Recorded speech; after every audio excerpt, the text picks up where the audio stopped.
morning, everyone. Thank you for joining us on episode 105 of Blowback, Exposing Imperial Decline.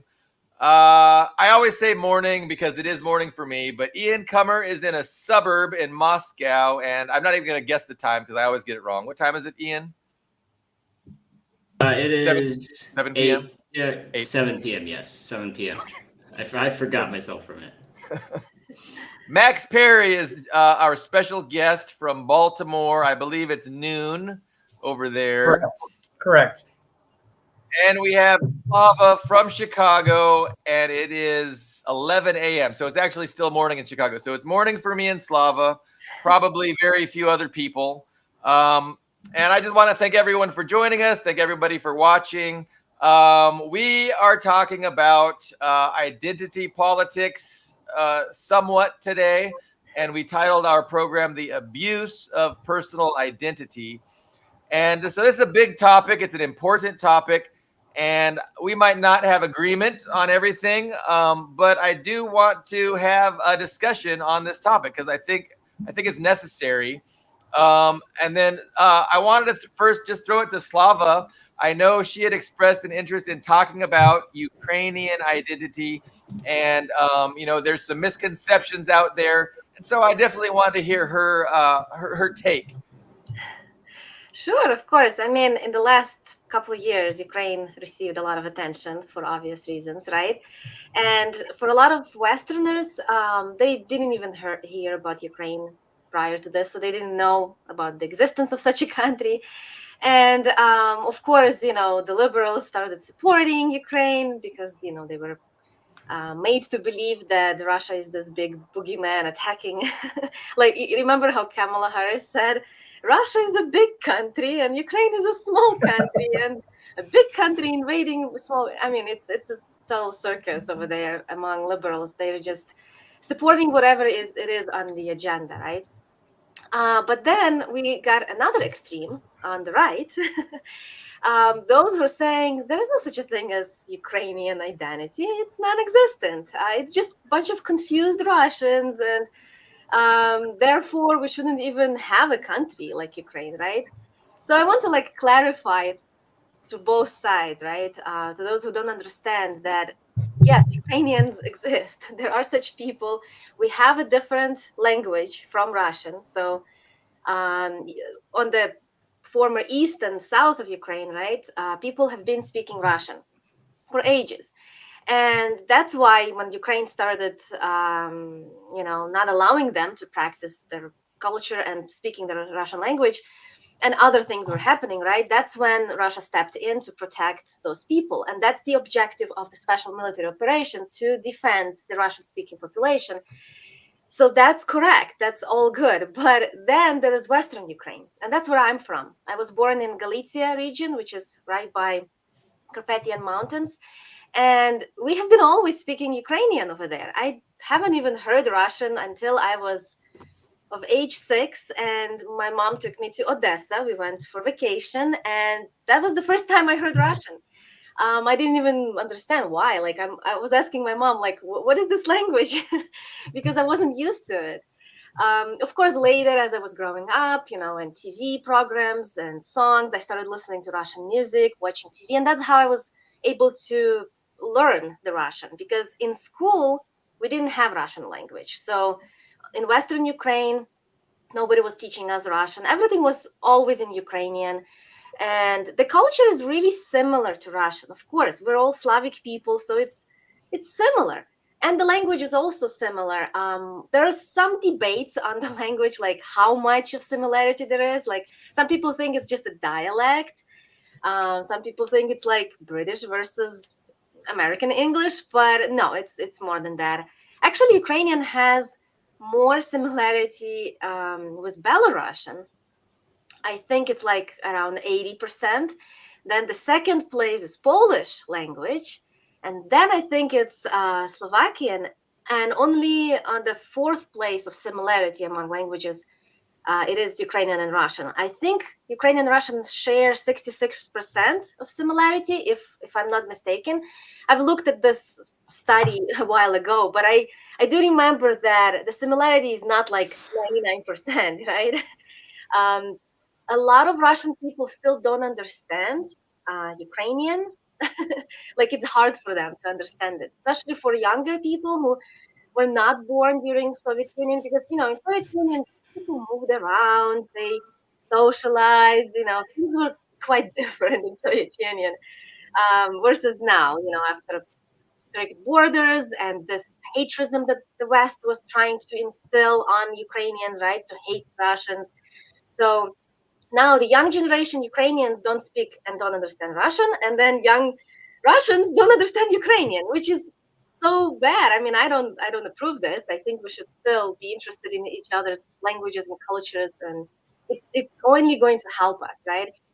But for like some people don't understand why Western Ukraine is so different from the rest, right? So I'm sure you have seen that interview with Putin and Tucker Carlson where he was explaining for 2 hours, right, the history. I'm not gonna go into that much history, but I just want to say that Western Ukraine wasn't together with the rest for that many like centuries. Um, Only the last 45 years of the Soviet Union, the Western Ukraine was part of Soviet Union, and they were together with Russians as part of the same country, right? Prior to that, Western Ukraine was either under Poland. Before that, it was Austria-Hungary. Before that, it was Polish-Lithuanian Commonwealth. And so Western Ukraine was together with the rest and Russia only a millennia ago. So 1,000 years ago, during Kievan Rus. That's when the part I'm from, Galicia, was also part of Kievan Rus. So we were together, right? After that, it was always separate. So you can't expect, I mean, this is what dialectics are, right? Things change. Culture is changing, language is changing, everything is changing after so many hundreds of years. Therefore, you can't expect Western Ukrainians to be the same as people in the east of Ukraine, which is now Russia. It's so simple, and I'm surprised why a lot of people are confused by this. So yes, Max. Well, I guess I've heard varying opinions on this, and I guess I'm somewhat guilty of being part of the camp that you were describing earlier, in that I'm sort of skeptical of how to what extent Ukrainian identity, its merit as far as like being I mean, and the same thing with Belarus. I mean, as far as being a distinct nationality, I guess, from Russian. But I mean, I obviously, I mean, I don't speak the language. I'm not an expert. I'm just going based on, I guess, part of the reason I've been inclined towards that perspective has just been based on my understanding of the history of the region which you were describing. And at least my understanding was that Ukrainian national identity was something that was, I mean, you mentioned that it was under the Habsburg monarchy and then also the Polish-Lithuanian Commonwealth parts of it. My understanding was that Ukrainian nationalism itself was developed out of being encouraged by the Austro-Hungarians and the Poles, as in an effort to undermine the Russian Empire, which was under, Ukrainians were under the yoke of the czars, and were obviously held under subjugation and discriminated against and all that, as were many other peoples colonized by them. But I guess my question is, how much do you think Ukrainian nationalism is something that would have developed organically versus being something that purely developed out of efforts by opposing powers to undermine the Russian Empire? I mean, for the same reason that now, obviously, it's being used by the West to, and the way it was used to undermine the Soviet Union as well, not just the Russian Federation, but I mean, how much do you think that Ukrainian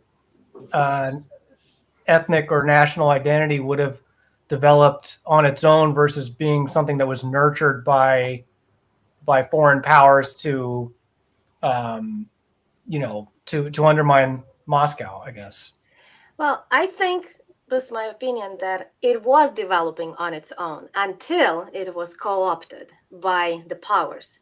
So the national identity of Ukrainians started developing somewhere between 17th century and 19th century, slowly, little by little. And then in 19th century, as you said, it was they started using it, like the name of the show says, the abuse of identity, right? So they in Austria-Hungary, they figured, okay, it's useful to us to push this, national identity, turn them into fighters, right, and use them against Russia. So it's not a surprise. I mean, that's what all empires do, right? They use whatever weaknesses they can find.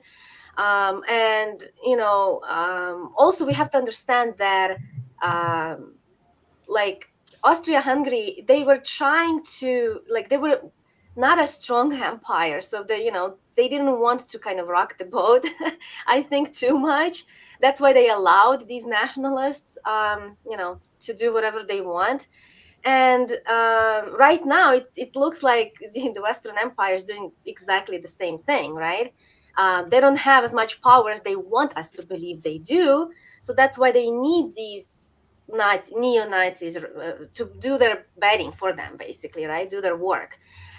So as far as, I'm Ukrainian, and it's so saddening to me to see how the nationalists have co-opted and hijacked the Ukrainian identity. That doesn't mean that it's all about them, right? There is culture and identity besides this far-right nationalism.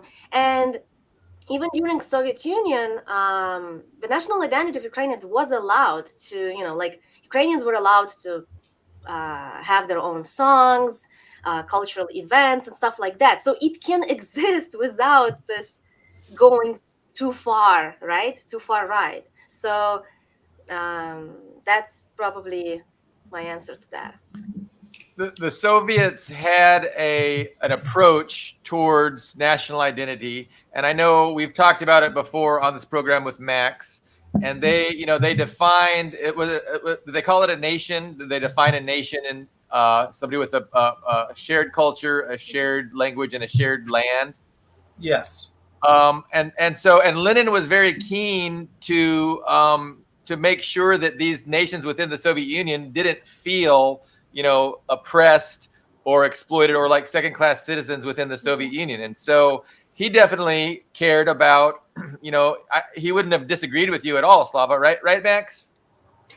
No, I mean that's why it's so ironic that Ukrainian nationalists today are tearing down statues of Lenin everywhere when not only did he basically partition the territory that they have now, it was under the Soviets that they had this language program where the language of minority groups like Ukrainians were encouraged to be spoken, and it was taught in schools. And the Soviet education system was what really nurtured that, and it certainly wouldn't exist today without it. And again, it's sort of a complicated issue because for exactly the reasons that Slava was talking about, because I don't know how convinced I am.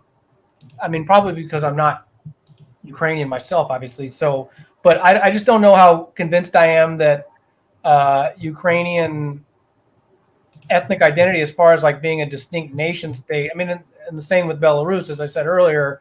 I'm not so sure how much that was something that was necessarily hijacked. Maybe I'm wrong. Maybe it was. Obviously, it does certainly seem like there are distinct cultural differences, and the language has its own particularities that depart from Russian. But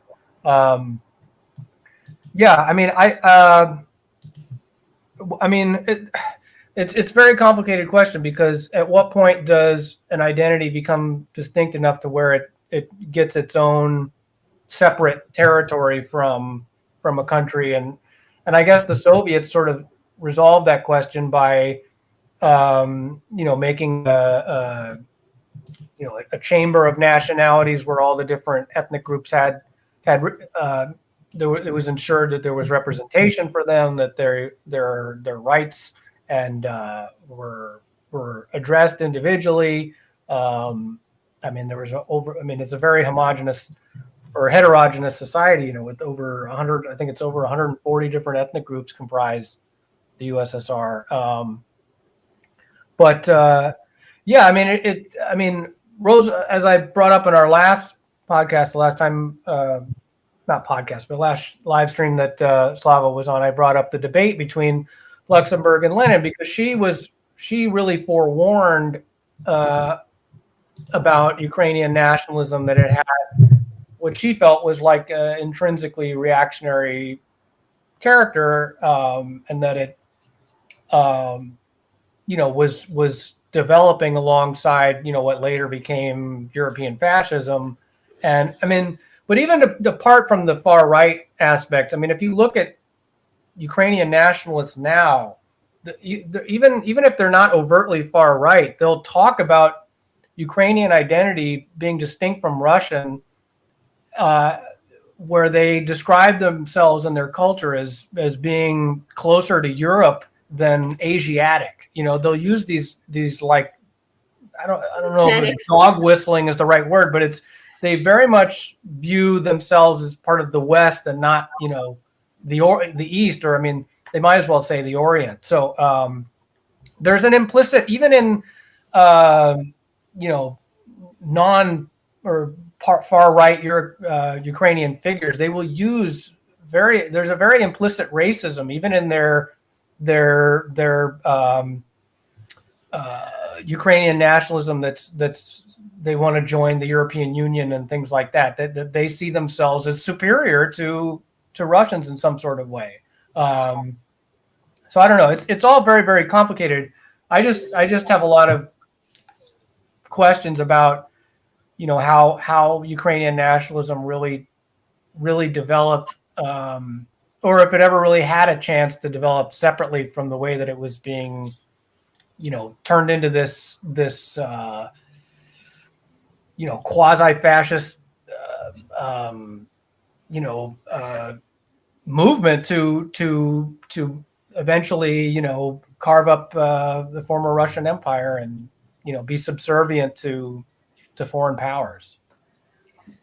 Yeah.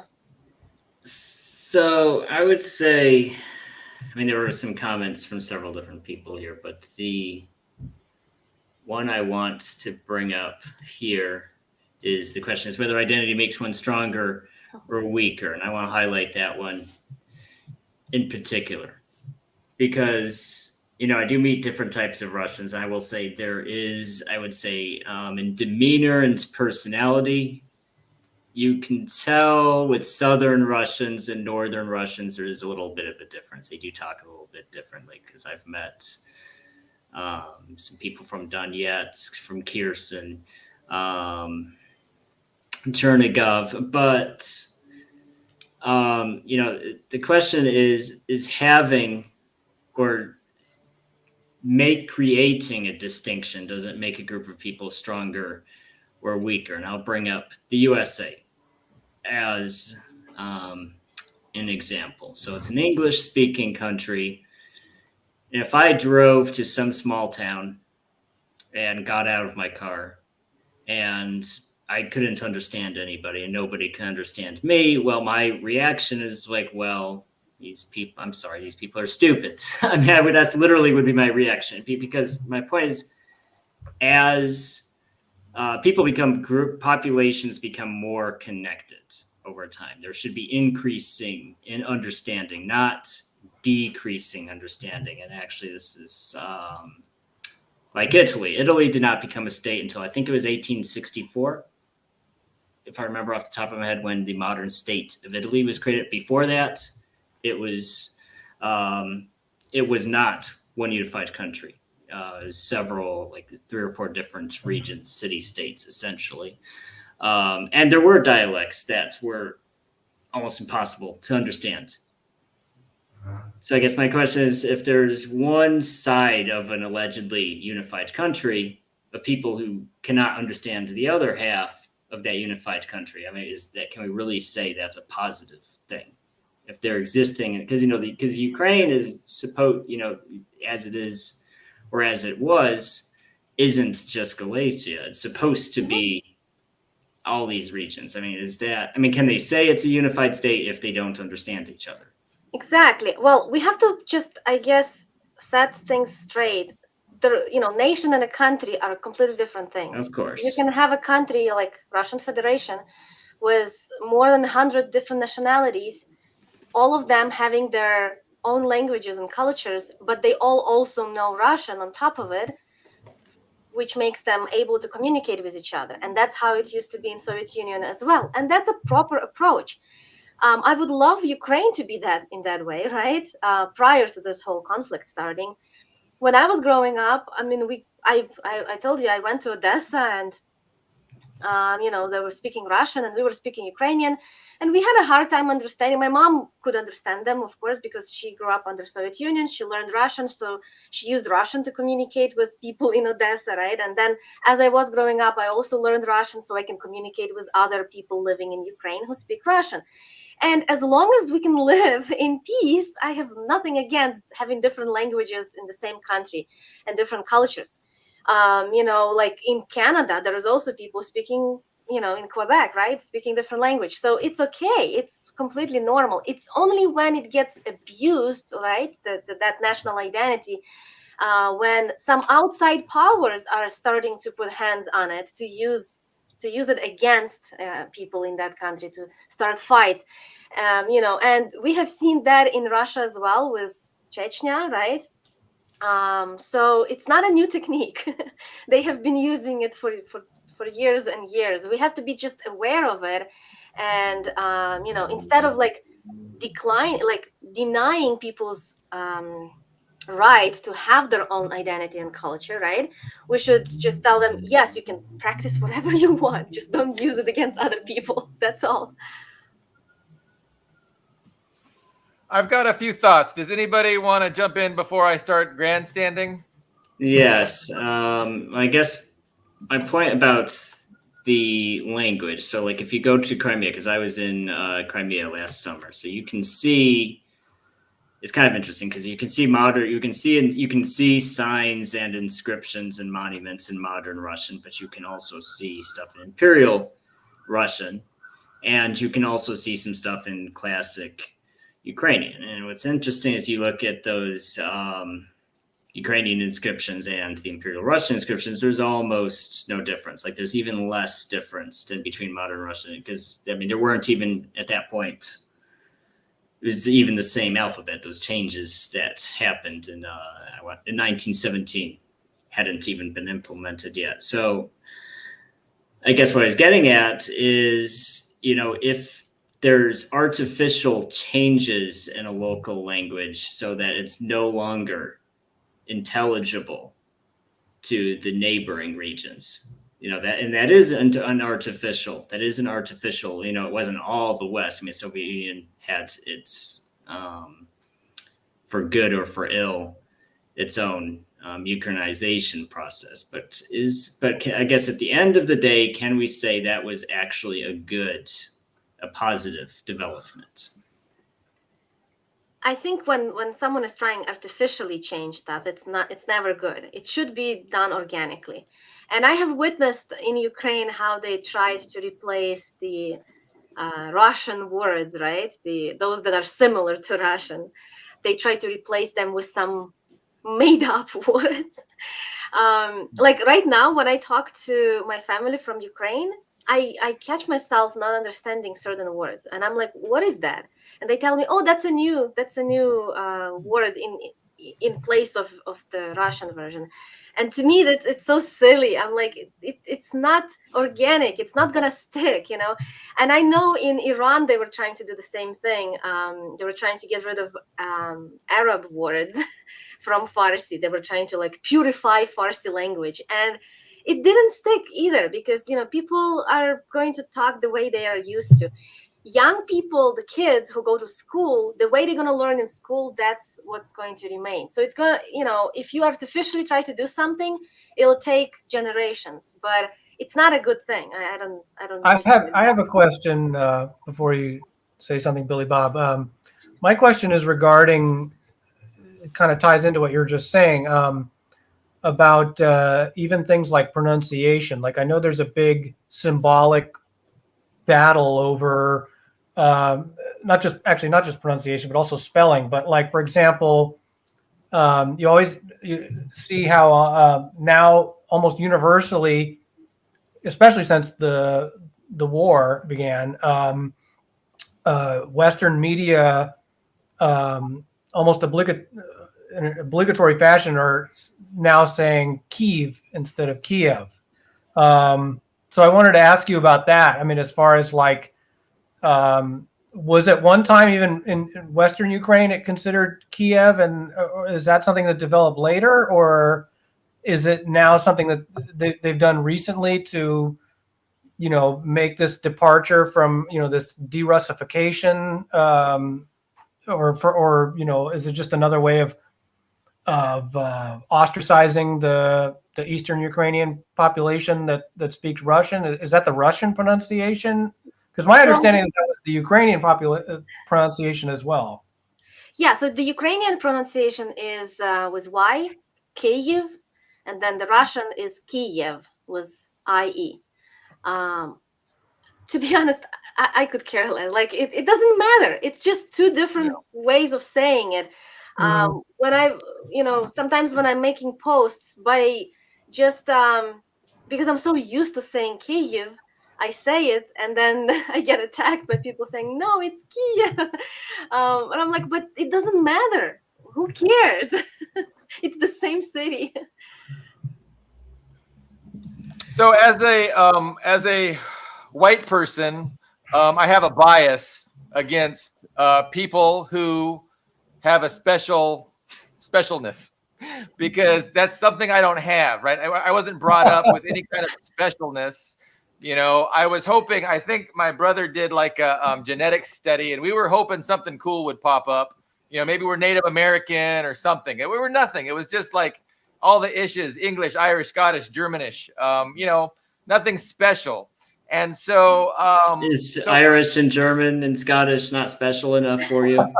Right. No, we're mutts. Like, we're just a mix of all the Europeans. And so, like, if we were 100% something, or like, majority something, I mean, yeah, maybe I could. But the thing is, I just, that's my bias, because I don't have any kind of, specialness. And so I understand that makes me maybe kind of negative, have a negative bias towards people who have a unique, that they have a unique people. And so obviously, as a communist, I see that there can be a problem with, personal identity, and people putting their personal identity above things like normal morality or justice. So considerations of morality and justice ought to trump our own idea of personal identity. But I see that, the ruling elites, obviously, they manipulate and exploit people's personal identities and get us fighting amongst each other, and people champion their personal identities over common considerations of morality and justice. And obviously, when we look to, what's going on in Palestine, I mean, this couldn't be more obvious. But so this brings into question the whole thing. Like, why do people have a need to be separate? And so that's kind of my own bias, right? And again, when I think about it rationally, I understand that, if I was, like a minority group, or if I was brought up being persecuted, or at least, treated badly by a majority, I would start to, embrace my group identity as well, right? And the fact that I haven't had to do that doesn't mean that group identities themselves aren't a bad thing. but I try and so I talk myself out of my biases to a point, but that's the issue I see, is this tribalism and people embracing their group identity at the expense of reality, morality, and considerations of justice, and collectively coming together to oppose the imperialism, the ruling elites, the capitalism, etc. So the working class, we need to see ourselves as brothers and sisters, not as I'm a black person. Well, you're a Native American and you're a Hispanic, and so instead of fractionalizing ourselves even more, which is beneficial to the ruling elites, we need to not allow these differences and these personal identities to come against. Go ahead. That's also what's so funny about like the phenomenon of like something like white nationalism in the United States, because white people, as you were saying earlier, don't really constitute a nation, and at least not in the United States. I mean, when you have like whole entire neighborhoods that are white, like Polish enclaves, for example, like in a place like I don't know, Hamtramck, Michigan, or Pilsen in Chicago, or parts of Greenpoint in Brooklyn and New York.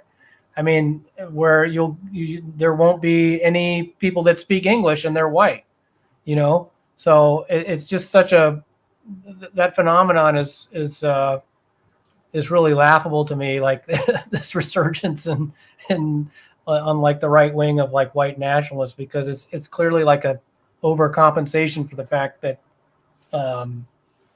white Americans don't constitute a nation. Well, up there, yes and no. I mean, because for a while, there was an American nation, if you will. There was the white Anglo-Saxon Protestants. That was, for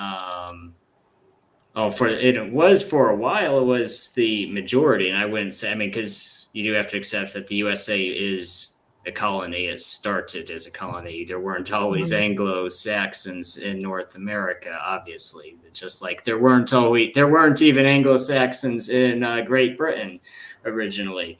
But there were Anglo-Saxons, and you'll notice the idea of I do think the USA has a very wonky idea towards race and ethnicity, and it's deliberate, and it started fairly recently. If you even look at the way the U.S. Census is done, you should look it up. They changed the categories in 1965. Like previously there was no such thing as a white Hispanic. That wasn't even a category. So they rearranged it, and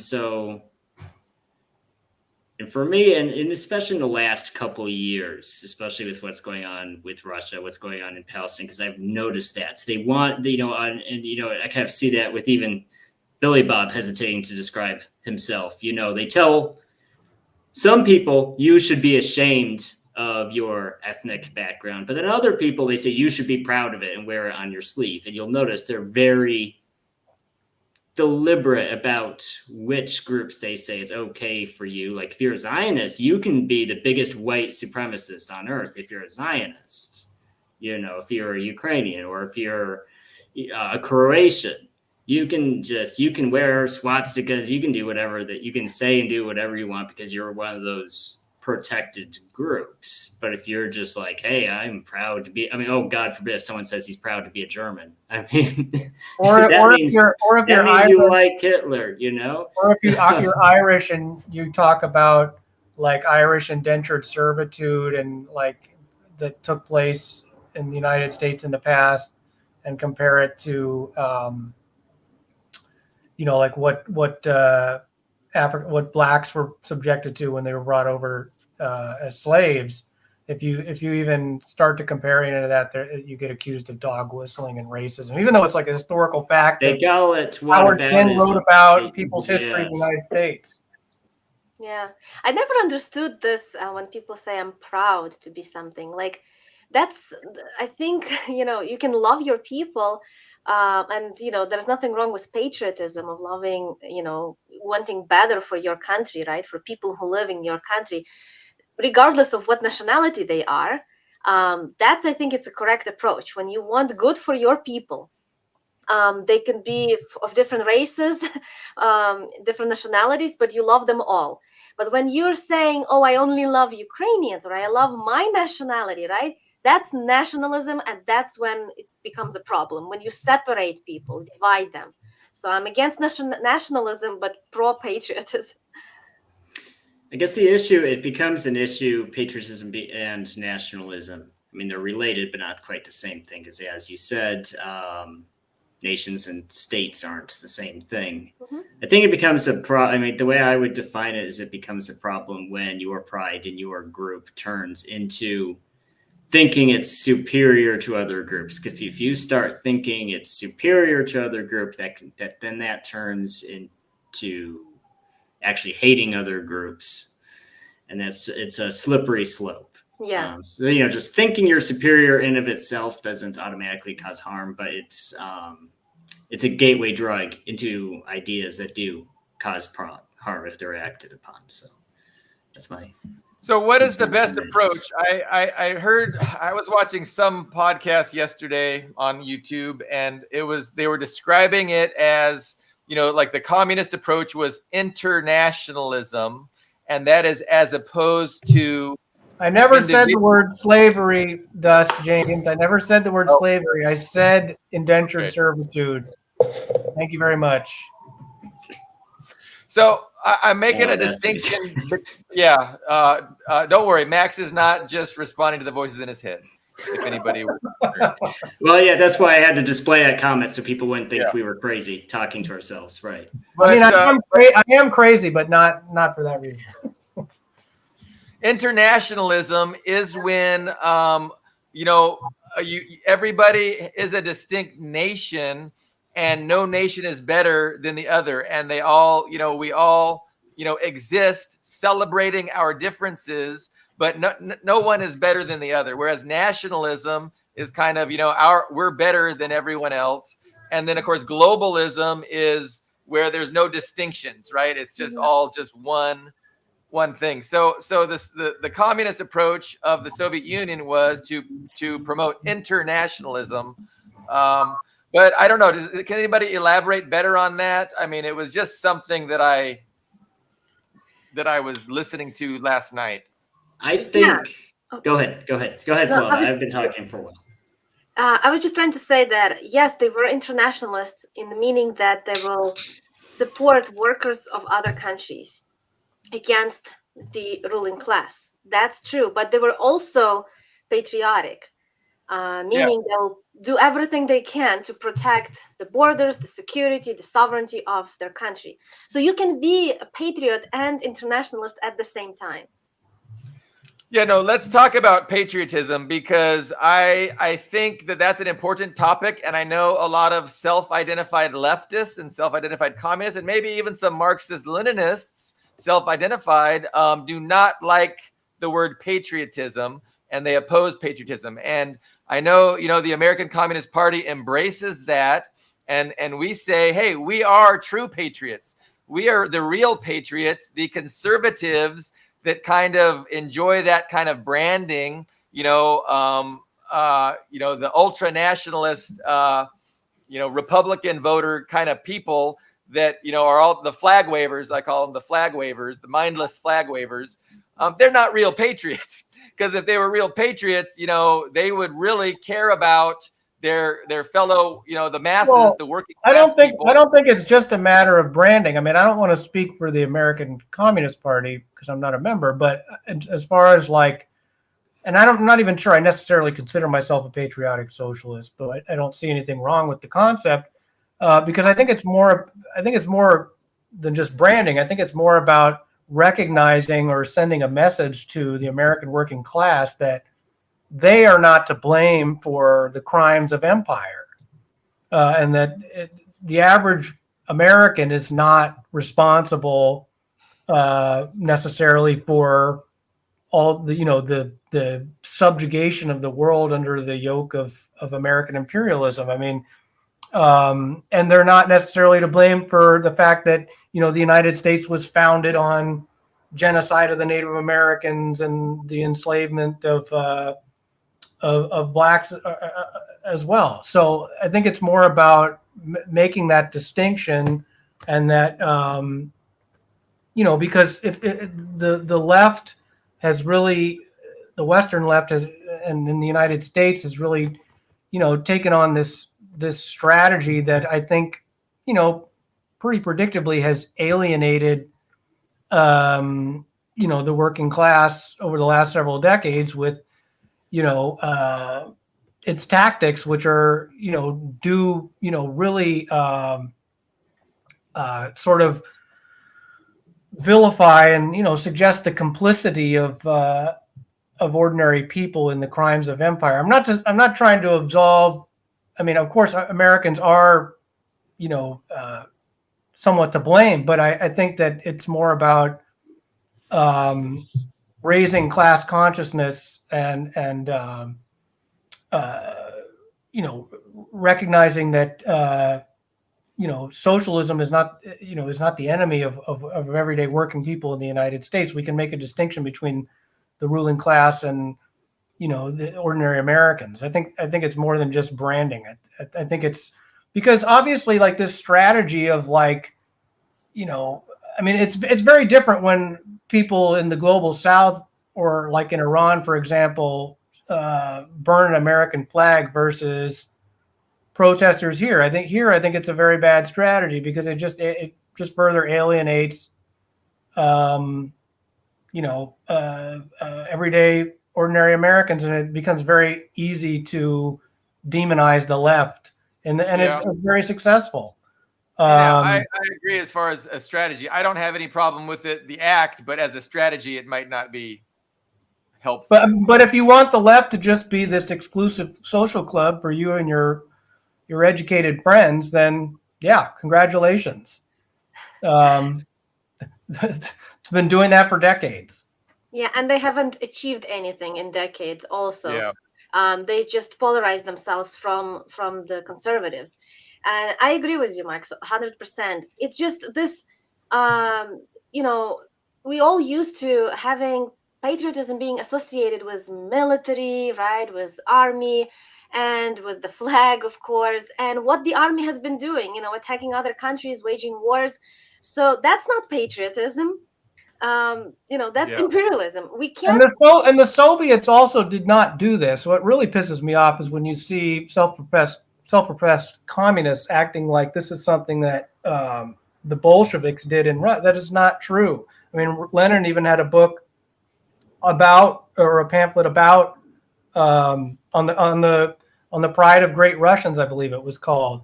So whenever people try and suggest that the Bolsheviks were behind this kind of ultra left, knee jerk.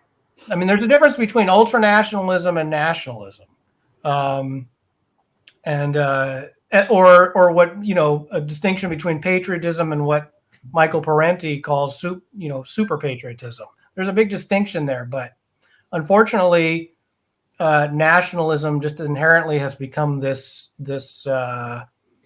dirty word, and I think it's time that it's long overdue that it gets reclaimed, because around the world, I mean,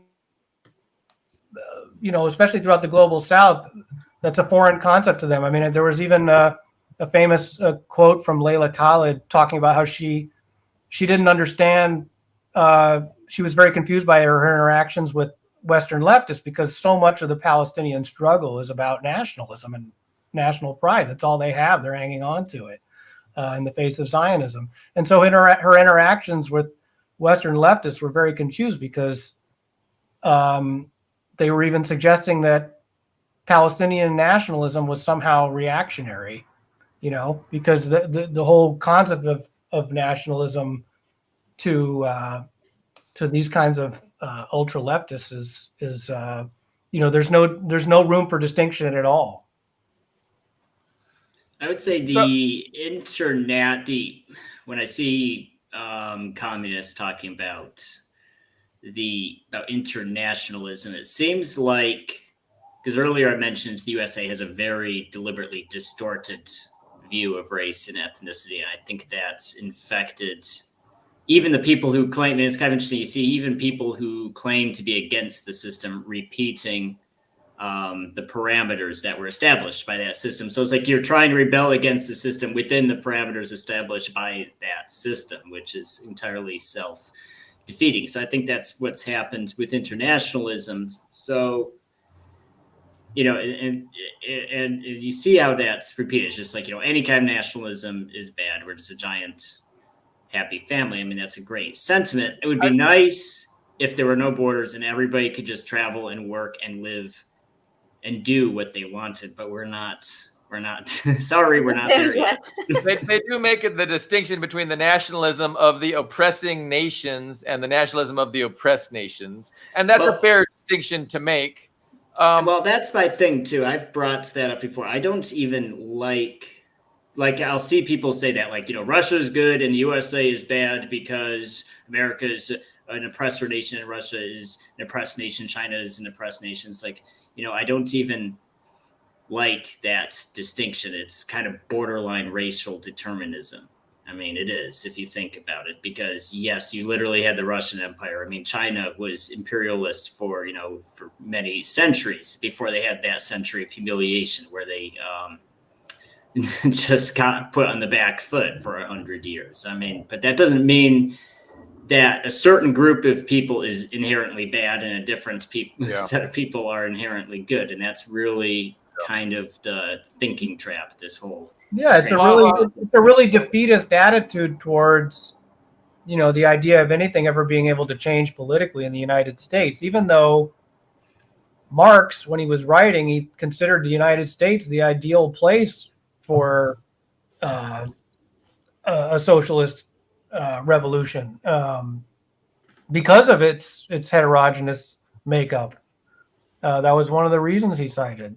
And the idea that a former empire cannot become something progressive is ahistorical, and citing, the former Chinese empire and the Russian empire that you just did. Those are perfect examples of that.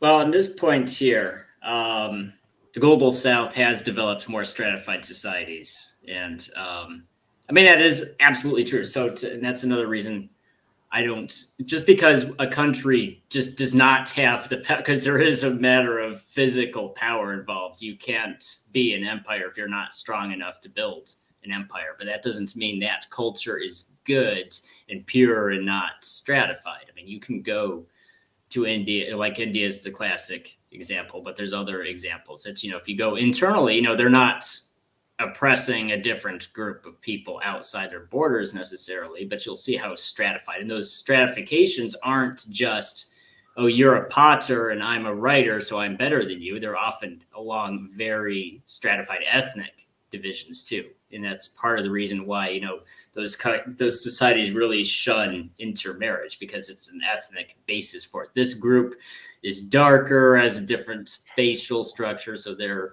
inferior to this other group that's better, so that's another problem I have with defining. So Slava, I'm sorry, I cut you off. No, you're good. That's all I was going to bring up the other comment from MK, kind of pushing back on Slava's idea of Ukrainian distinction.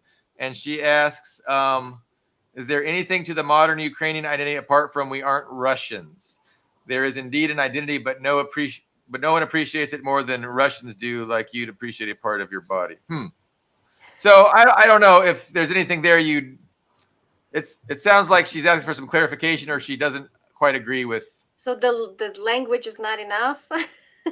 Why aren't Belarusians called confused Russians? Why everyone is okay with Belarusians to have their own sovereign nation, and the Ukrainians can't have that?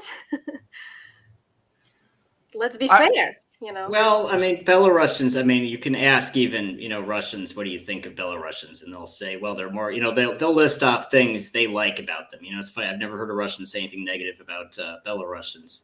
I think it's no one's saying, oh, no one says, at least no one internally says, oh, they're.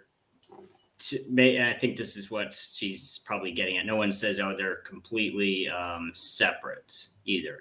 They'll say, here's why, a Russian will say, here's why Belarusians are cool and different. Because they're friendly with Russia, right. And if Ukrainians were friendly with Russia, I don't think there would be any problem either. It's only when there is conflict, then, this arises. I think what she was getting at, and I'm only guessing because I can't speak for her, but it's true because I do for the past couple of years, I've read a lot of, honestly, Ukrainian propaganda. I'll look at their websites and their news.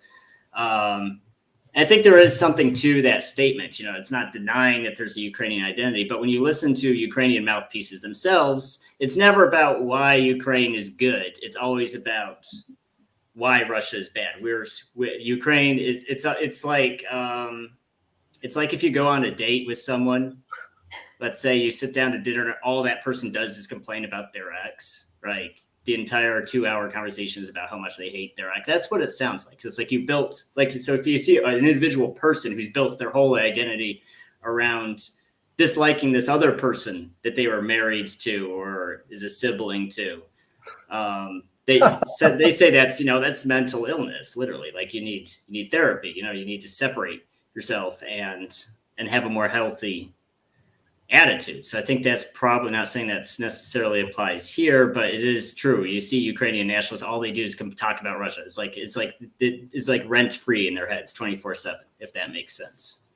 Yeah, but that's because of the conflict, so we can understand why it's happening. And they do have a little top down as opposed to grassroots. It's a top down thing. Mm-hmm. Exactly. Yeah. But that doesn't mean that, it couldn't exist. It could have been different if there was no such a imposed conflict imposed by the West, right? So during Soviet Union, they were living peacefully and they didn't fight. So it's possible. But why is it so easily able to be lended to being used by outside powers? Because again, this isn't just something that happened with, the West. It also happened with, as I said earlier, the Central Powers and, the Polish-Lithuanian Commonwealth before that, which is kind of ironic because a lot of Poles ended up being killed by Ukrainian nationalists in the Second World War. But I don't know. It just seems like I'm not trying to say that I necessarily think that Ukraine shouldn't have its own separate territory or something like that. But it does seem to me like there's something inherent in Ukrainian nationalism, at least as long as it's under, the Western Ukraine, Galicia. There's just some kind of inherent racism there going on that just seems like it's very easily exploitable. But the fact that it is so easily throughout history, it's been able to be used to drive this wedge against Russia, whether it's under the Russian Empire or the Soviets or capitalist Russia now. It just seems like there's something inherently reactionary going on there. But obviously, it's a separate question from the Ukrainian people having a right to self-determination, in the long run. To be clear, I don't care if Ukraine, after all this war, if there is a separate Ukraine or it all becomes part of Russia. It's not up to me. Like if people decide they want to be together with Russia, I don't care, right? As long as there's peace, no one's dying. The Western Ukraine can become part of Russia. It's not a problem, right? And the question, should Ukraine have a right to be a separate country? It's like asking after World War II, should Germany remain a country, right? Maybe we should eliminate it as a country and call it something else or incorporate it in another country, right? Same with Italy, same with Japan, because they had a Nazi problem. Should we give them a chance or not? People change. So, as long as we eliminate the Nazism, the fascism, right, from Germany, from Italy, from Japan, people can move in a good direction. So I believe in Ukrainian people. I'm optimistic. I am hopeful that eventually we can eliminate neo-Nazism from Ukraine. Whether it's going to be a separate country or not, I don't think it even matters. Like, who cares? Well, it does matter because it's it does. I mean, it does matter. Shouldn't the question be that Eastern Ukrainians, if they don't want to live under this regime that's erasing their language and culture and identity, they should be allowed to join Russia? No, of course. I'm not even talking about the Eastern Ukraine. I mean, that's already Russia. I'm not even considering that Ukraine anymore. It's been Russia for the last 2 years. I'm talking about the Western, those who speak Ukrainian. Like, they could join Russia and live in friendly terms together with the rest of the people, or they could remain. But the problem here is not whether it's possible or not, what is better or not. As long as there is an imperialism meddling in their business, we can't even discuss this, right? So first we have to make sure the American imperialism, we put an end to this. Then people will go through that process of deciding with whom to live together and what kind of a country they want to have. When we talk about, the weaponization of personal identities and identity politics and different groups, I think, there's one example that kind of typifies how these things can be so problematic. And I don't think there's a group, that typifies that more than Jewish identity. We know how that ended up in, World War II, not very well for humanity. And then we know how it's going right now with the state of Israel. I just wanted to talk a little bit about how, this can be so problematic, and like just to discuss this problem that we need to really understand to better deal with. But and it goes back to what I was saying earlier, where you have loyalty to what you understand to be your group, and loyalty to that group is more important than anything else.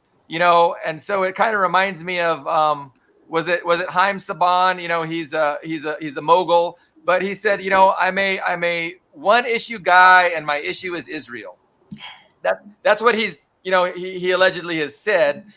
And now, you have the culmination of that, right? So what I see is that, for generations since the Holocaust, within the Jewish tribal identity, people that embrace that tribal identity, they've kind of, reinforced this idea that they're not safe among the rest of humanity, right? That the rest of humanity is a danger, that the rest of humanity can on a dime, be vicious and inherently anti-Semitic for no reason. And that's why, they need their own state, right? So they need their own state. And so we know what happened on October 7th, right? And this kind of reinforces that idea that we are a separate, distinct nation. We are different. We are not the same as everyone else, and everyone else can just reveal this vicious hatred for us for absolutely no reason. And that was reinforced with October 7th. And then when the world condemns them for their just, defense of themselves that's going on, and the world condemns them and says they're genocidal, to them, that's just proof that everything they've been, indoctrinated with over the past generation since the Holocaust is absolutely true.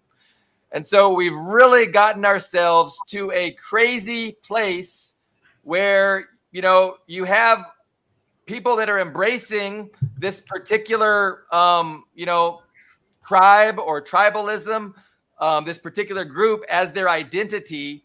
And it's really, really problematic, right?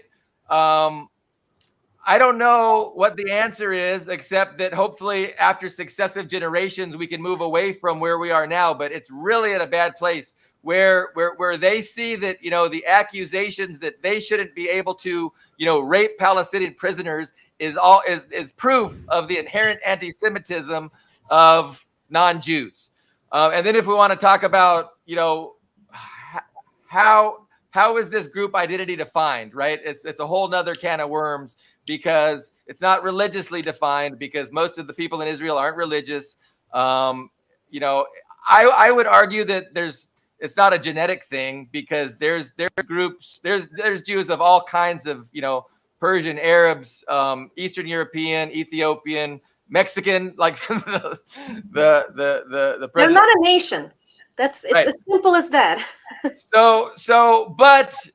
But more than any other group, they have this really tight thing due to the history, and more importantly, due to just a real strong indoctrination into you know, a specialness, a differenceness, and an irrational hatred by other people. It's really so, like, okay, I mean, and if I would have said this 2 years ago, like, I would have been canceled probably. So I think that the space has opened up to a point where we can have actual rational discussions. But a couple years ago, I wouldn't have even brought this up, because there's no point to it. So I think it's changing a little bit, and I feel, you know, more safe having a rational discussion. Anyway, what do you guys think? I want to bring up a couple points you raised. I mean, one, I mean, I know I said they're like white supremacists too, so I'm almost contradicting myself, but, you know, just comment that Zionism is just white supremacy. Well, no, it's not, because they consider themselves superior to white people too. I mean, they hate Christians just as much, if not more, than Muslims. And actually, what I said about building your identity around hating a different identity, that also reinforces the idea that Judaism is a race, which it's not. Zionism is all about changing the definition of Judaism, which is a religion, into a race or a nation or an ethnicity. So if you're saying that Zionism is just white supremacy, you're accepting the premise that Judaism is a race. So I think that that's a big oversimplification, and yes, there's a component of white supremacy or racism in there, but it's a secondary contradiction. And you always get the Western leftists who just want to make like Zionism is just white supremacy. It's like you're accepting the premise that Judaism is a race. You have to reject the whole premise. The whole thing is about transforming the definition of Judaism. When it's a religion, it's never been a nation. It's not a race or a culture or an ethnicity. You can be, you know, anything and convert to Judaism, but people cannot change their race or ethnicity. So to me, the ideal would be to, you know, consider there's one race, it's the human race. And, you know, we're all brothers and sisters. Like, to me, that seems like the ideal that everybody ought to aspire to. And I'm okay if everybody fucked everybody until we were all exactly the same color. Like, I'm totally fine with that. Like, I don't want to maintain any special group and say, hey, you shouldn't, you know, date outside your group or whatever. And I mean, of course, I'm biased, but how do we overcome the weaponization, the weaponization of identity politics and group identity, and I mean, that's, I guess, if you guys had that answer, like, we would have won the class. Well, Israel is a pretty good example. And again, I don't know why, I mean, Dust is so hung up on the white thing. I mean, look at how they talk about, look at how Zionists in the USA itself talk about evangelical Christians. It's, I mean, they hate they really do hate everybody. I mean, yes, they have their own ethnic hierarchy, but they definitely hate every other outer group. And as far as Israel, I think I think Billy Bob's right. It's a good case study, because I have all my personal opinions and biases, but I would, just in the interests of people not dying, if there not being a war, I would like to see some sort of solution, whether it's a one state or a 2-state solution, because we can't reverse what was done in 1947 and 1948, right? I don't think it's even fair to say all those people have to go back to their roots of Poland or Russia or Germany or whatever. That's not even a fair solution. But there's a certain point where you push a group of people to where they just see no other option but to martyr themselves, basically. And I think we've reached that with the Palestinians, with Hamas. Hamas is kind of that pinnacle of Darwinism, basically, ideological Darwinism, where you push a group of people till there's only where all of the moderates are discredited as, what's the word? It basically anybody who's advocating a moderate solution is shown to be a turncoat or a traitor or just ineffective, and people are just tired of hearing. People are eventually going to get tired of hearing about peace when peace is clearly not working. And then all that's left is the most militant people, and that's really where we're at. And especially with what's happening now, I don't see any path back. I think it's especially because now Israel's also militarily weak. They're completely, I mean, they did used to have an effective military. Now they don't. Now they're just completely, totally dependent on outside aid, and that's not going to last forever. And you're focusing on Israel-Palestine, but I'm just talking about right, in general, but I'm using that as an example. I think that applies. Yeah. I mean, it's an extreme example, but it applies. And there's Todd's comment, if I can find it. I can't find it now. Todd's comment, Slava's points here could be applied to America, and that's actually why I'm not an accelerationist or a revolutionary or anything like that. I would like some sort of wishy-washy centrist solution in the USA, because we are just this ethnic powder keg that's ready to go off. What's keeping it from exploding into a war like what we're seeing and what we saw in Donbass is that we have a strong dollar. So even when there's a lot of poverty, when there's unaffordable healthcare, when there's all these problems, it's all kind of masked by the fact we have the petrodollar. So we're just so that's what. But if you had a weak dollar, if there was some sort of default, even a partial default on loans, if there's a serious enough financial crisis, I do think there would be a bloodbath on the streets like what happens with Ukraine in 2014. I think so that's why I don't like us over. Well, I mean, I think when we politicize everything, when we overread into everything, the differences between people, that's because America is a colonial country with very precarious foundations. I don't think people just realize how precarious those foundations are. And I also think people who I think there's a lot of people in the USA who like change, but don't realize how bad things would be before that change happens too. I think what Todd means here, that Israel is similar to America, is in fact, when you mentioned what should those people who have been there for decades, right? They can't just go back to Poland or Russia or Ukraine or wherever they came from, all those Ashkenazi Jews, right? And the rest. There must be a solution for everyone to live together, but without a war, right? And without Zionism.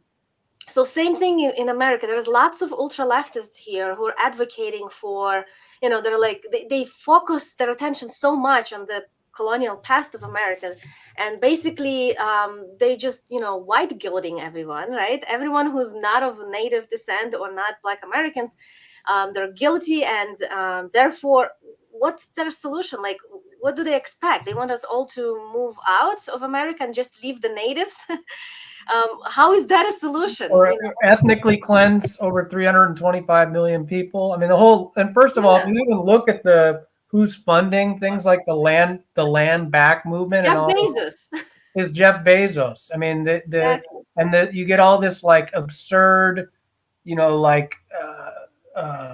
these really cosmetic virtue signaling measures by like every corporation in America now doing these like land recognitions, but then of course never doing anything substantive for, indigenous people or tribes. It's just all about this BS marketing campaign. And yeah, it's being funded in the case of Land Back, by NGOs that are funded by Jeff Bezos. So, I mean, yeah, it's just like when Raytheon and Lockheed Martin are doing pride parades.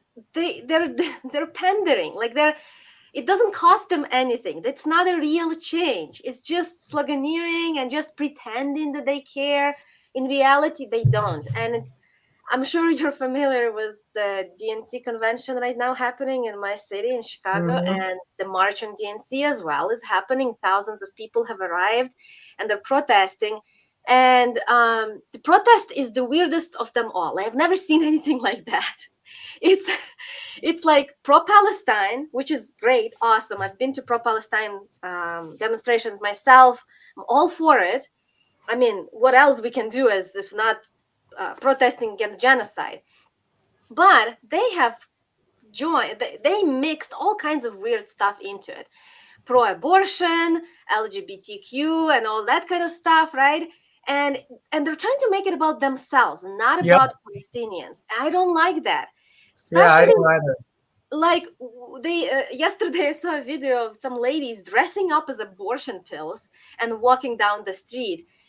First of all, in my state, abortion is legal. What are you protesting? If you want to protest, go to the states where, I mean, it's by state basis. So go to the state where it's illegal and demand over there to make it legal. In Illinois, it's legal. So why are you protesting in here? Second, they're taking it to such an extreme, right? Like, I'm all like pro-abortion, of course. Women should have a choice. It shouldn't be illegal, because if you make it illegal, there's still going to be happening in back alleys and people are going to die. So I'm not against abortion, but I don't like this pushing, like they're pushing it on people. You're trivializing the issue. Like when you see these people wearing shirts, like almost bragging about like the number of abortions they have, where they're like really diminishing the seriousness of it, and we're feeding into like the right-wing perception that women are baby killers when they make a serious decision like having an abortion. But I totally share your sentiment about like the way that the Western left. I mean, of course, I'm thrilled that people are protesting for the Palestinians, but when it infuriates me at the same time when they make it about the U.S. two-party culture wars. Like, why do we need to know that your group is called Queers for Palestine? What the fuck does that have to do with a serious, like I was just walking down the street the other day and there were these flyers for a fundraiser for Palestine, and then I go and look at it and it's a drag queen karaoke for Palestine.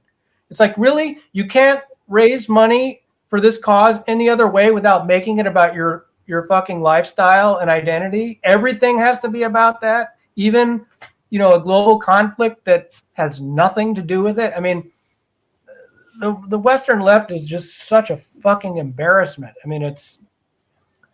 Yeah. Well, we need to look at how the establishment has weaponized these leftist causes too. I mean, Tucker Carlson calls it the institutional left. I don't know if I really agree with that. I would describe Tucker Carlson as one of the blind mice feeling an elephant. That tale about the blind mice. One is feeling the trunk, one is feeling...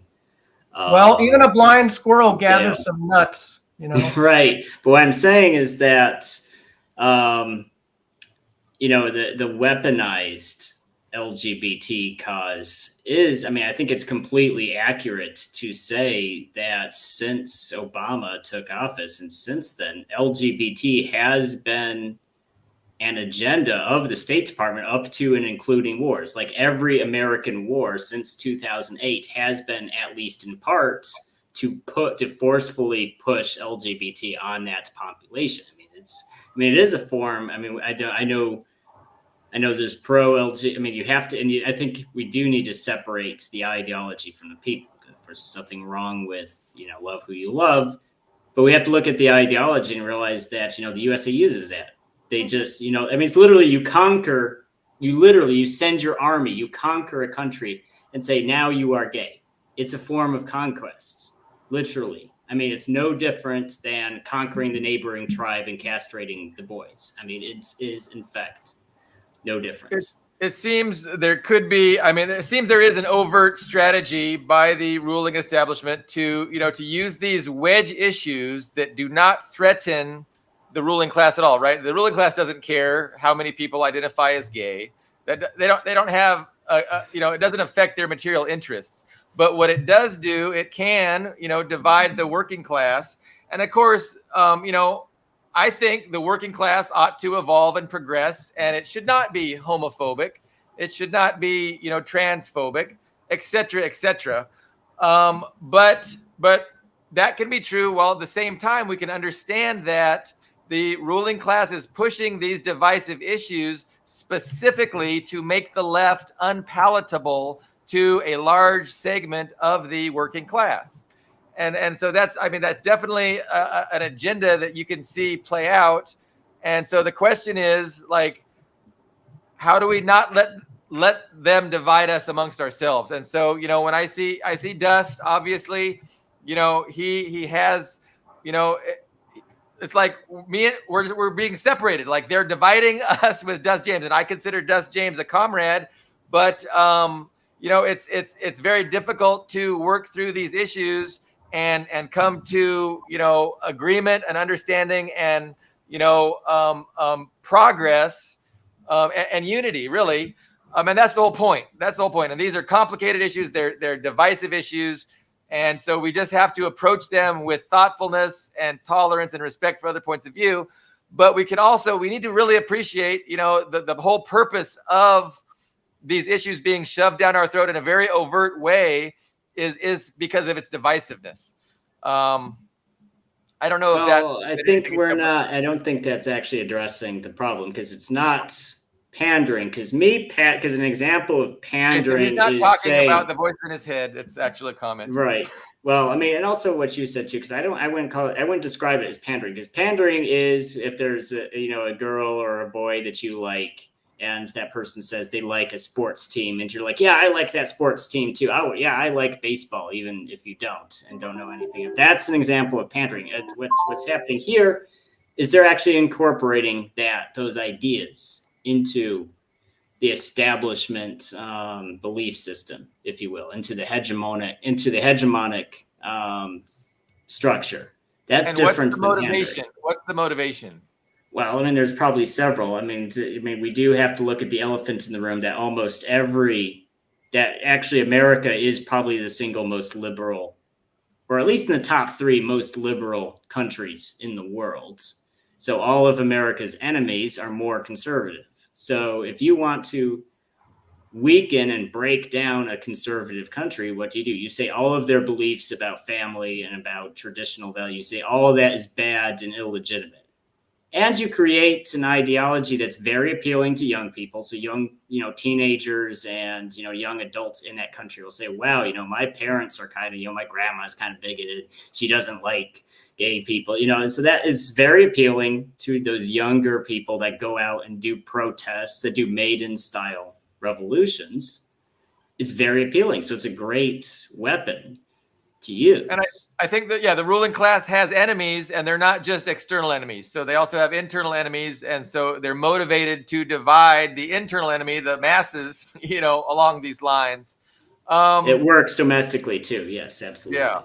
Yeah, I don't understand why, people think that if we criticize what the establishment is doing and how they're abusing and taking advantage of these movements, right? The women's rights, the LGBT rights. If we're criticizing what establishment is doing, that doesn't mean we're against the movements, right? Like, I am pro-abortion, but I criticize the fact that they are pushing abortion on women. And I'm saying women should be careful and not do abortions just willy-nilly, when they want it, because it harms women's body. Like, it's not good for a woman to do abortions. So if I point that out, it doesn't make me anti-abortion. I just care about women's health. Same with LGBT people. Like, I am pro them having the freedom to love who they want to love, but I don't want them to do unnecessary medical procedures, that, especially when they're teenagers and when they don't know what's happening in their body. They're confused, right? Like, I have 2 teenagers at home. I know how hard it can be. So I don't want the medical big pharma pushing these, pills and procedures on young kids because they're irreversible. Like it's like once Yeah, you it's try clear. to It's bypass clearly them, it's there's no clearly going back. going way beyond protecting a minority group from discrimination Mhm. when you're talking about legalizing, or authorizing medical procedures and giving teenagers, life-changing, hormones and irreversible medical procedures. I mean, when they're not old enough to make certain kinds of decisions that will affect the rest of their life. I mean, this is, when you're allowing children to be chemically castrated, it's that's when it's Problematic. reaching levels that go way beyond just about protecting a minority group from societal discrimination. It's really become something else entirely, and I think you'd have to be completely delusional to not see that taking place. I mean, I mean, especially like now. I mean, if you look at the statistics, I mean, clearly there's a socially engineered fad going on.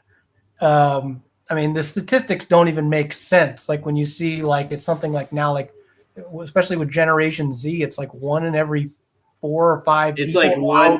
one I out mean, of that's some insane. schools. That's not even. And you look at the statistics in other countries. I mean, it doesn't make any sense. Like, there's clearly something else going on that has Yeah, the nothing to propaganda do with works for the sure. inception of the movement that was about protecting people from real discrimination and abuse. Yeah, like if you're not allowed to drink, if you're not grown up enough to drink, to hold a gun in your hands, go sign up for military, then you're not allowed to make those kind of decisions over your body. I mean, it should be clear. Same with like the drag shows, right? Like you wouldn't take your kid to a strip club, right? So I would why hope would you not. the straight strip club? Why Well, would and you take why is it always to kids? Like they're not having like drag queen story hour for people in a convalescent elderly? home. It's for fucking kids in school. I mean, the whole thing is just. And then you get all these like parents that are like want to be perceived as progressive and virtue signaling, so they're allowing their children to be subjected to this kind of content. And of course, if you sound any kind of alarm about this, you get accused of being. I mean, I thought I was a very socially progressive and open-minded person only until just a couple of years ago, and now all of a sudden, like, I mean, if you're not for You're far sexualizing right. kids, you're like a fucking bigot. I mean, it's gone completely jumped the shark. Completely jumped the shark.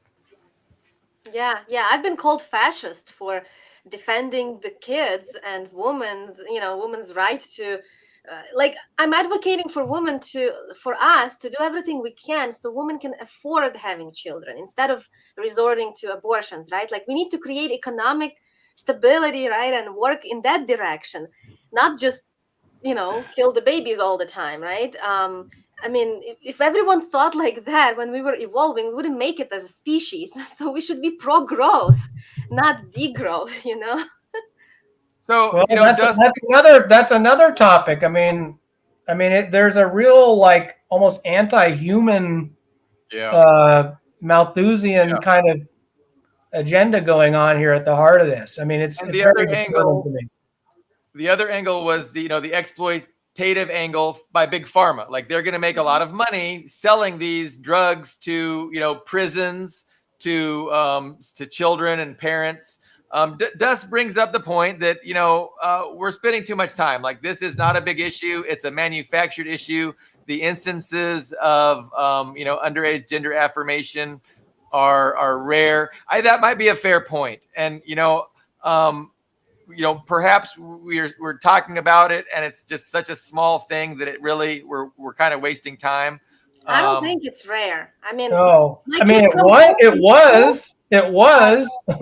my kids come home from school and tell me that all the children in their class are changing their pronouns, and now the teachers have to address to them differently, and they're going Wow. through some those stages of acceptance and this and that. So like it's happening on the ground. As if childhood isn't confusing enough Yeah. already.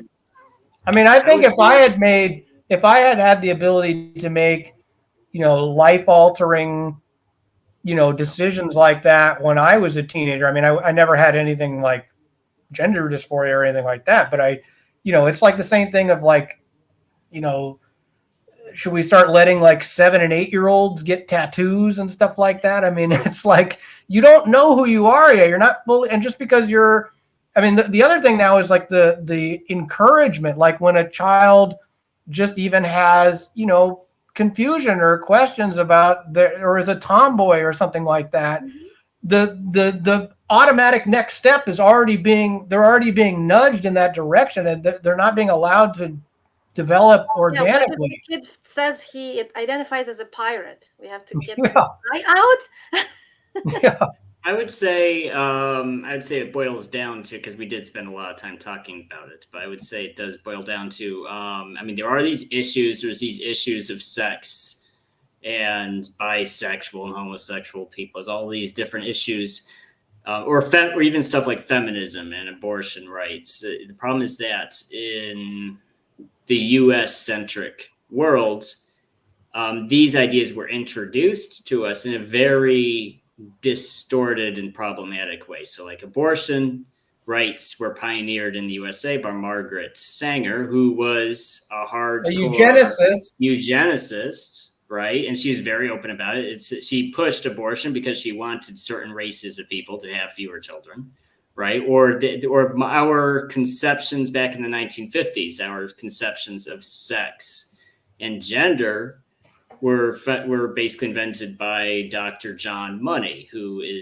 was a pedophile who actually basically took it. I mean, I won't go into details, but his most famous experiment is there were two twin boys. One of the twins had damaged genitals, so he pushed a sex change on that boy and actually molested both boys for years. So that was the person who. So when we talk about unfortunately, when we talk about gender and sex now, that is the guy who who first differentiated gender and sex in the English-speaking language. So so I would argue that when an idea is introduced in such a distorted way, even 50 or 60 years later, you're trying to have a rational conversation about it.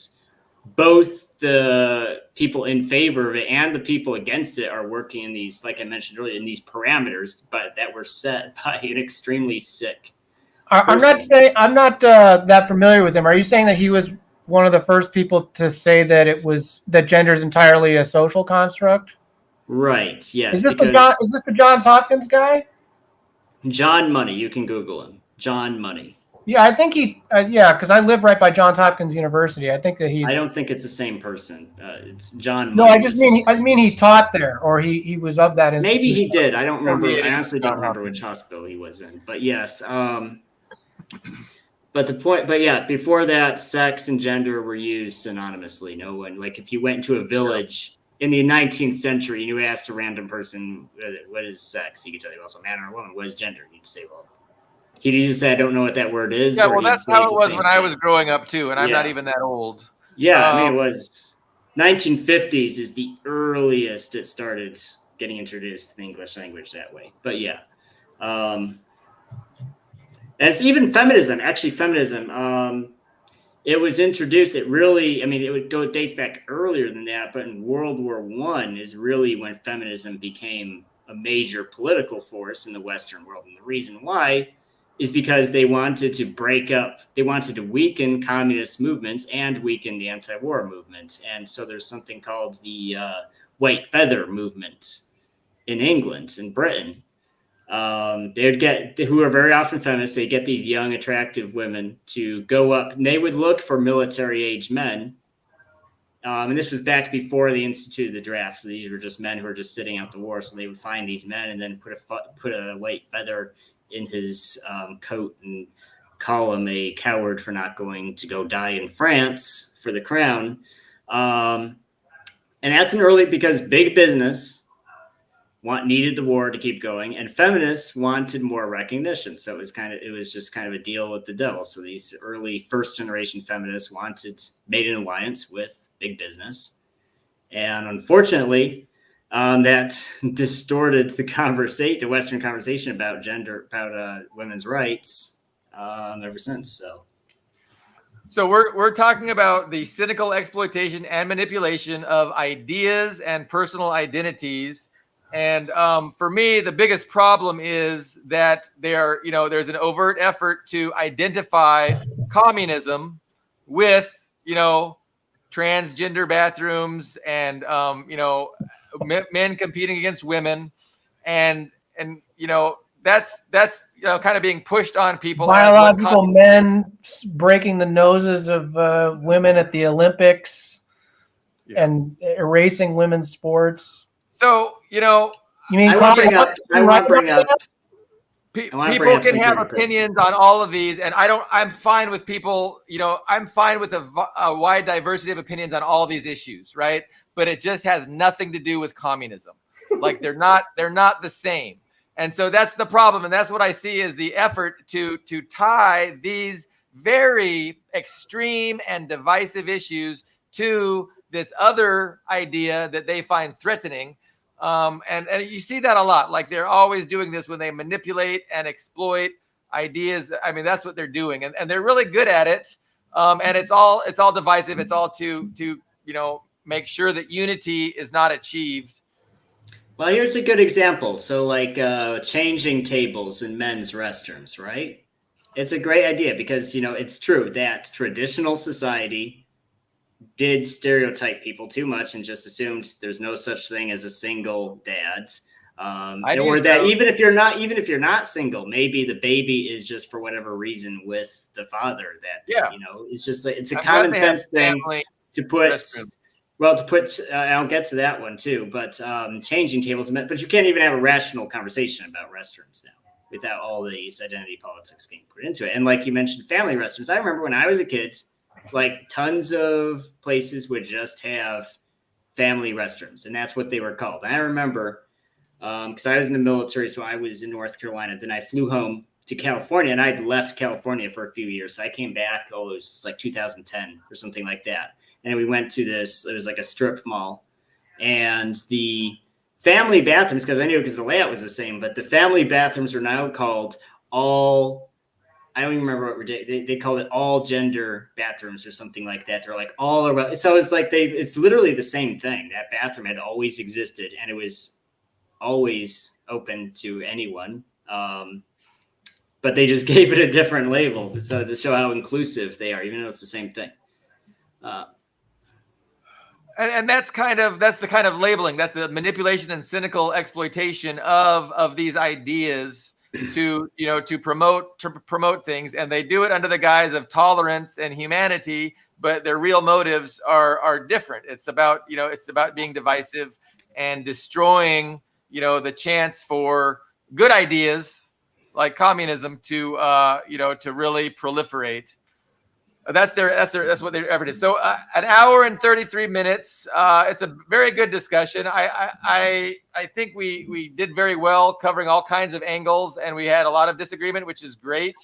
What else would we like to do, or would we like to wrap up? I think that clearly the solution to what we were discussing at the end there, we have to go march side by side with the Raytheon Pride float. The next Pride year, that'll really resolve all the that'll really help us overcome the contradictions of capitalism. Let's march side by side with Boeing and rainbow bombs are very much more humane than bombs with American flags. I am for rainbow flag bombs. That's part of that disgusting manipulation and exploitation of these things. Well, I appreciated Slava offering her, because I haven't had I've had a lot more chances to discuss Ukrainian nationalism with Russians than I have with an actual Ukrainian, let alone one that's actually from Western Ukraine. So thank you for giving your perspective and insight onto that. It was no apologies. This is something I've actually written about. I wrote an article when the Russians first started their military operation, and a lot of what I wrote about was about Ukrainian nationalism and the debates that Luxembourg and Lenin had. So I can send that to you, or Billy Bob can send it to you. I'd be curious to see if you have any other thoughts about it. So Of course, I I'd like to read about it. Yeah, and also I wanted to say that we just recently released a video of the interview of two Ukrainians who lived in Soviet Ukraine, and then they moved to Russia. Right now they live in Moscow. And my colleague, Donald Corder, he interviewed them. It's like an hour-long interview in Russian, but we translated it and we voiced it over, so you don't have to read subtitles for an hour. Yeah, you can see it on, you can watch it on the Revolution Report YouTube channel. And those two Ukrainians, they talk about their experience, living in Soviet Ukraine, the language question, moving to Russia, how that experience was. And it's very interesting interview. So if you want to know more about the culture differences and stuff like that, I highly recommend you to watch that video. I'll take a few minutes when we're done, and I can put both of those links. I'll get those links from you, Max, and you, Slava, and I'll put them in the description of this video. Ian, any final thoughts? You probably got Spaz is probably ready to be let out. Yes, he's bothering me now. So yes. So we will reconvene on Friday. Thank you, Max, Slava, Ian. Thank you, all viewers, and we'll see you next time on Friday. Thank you very much.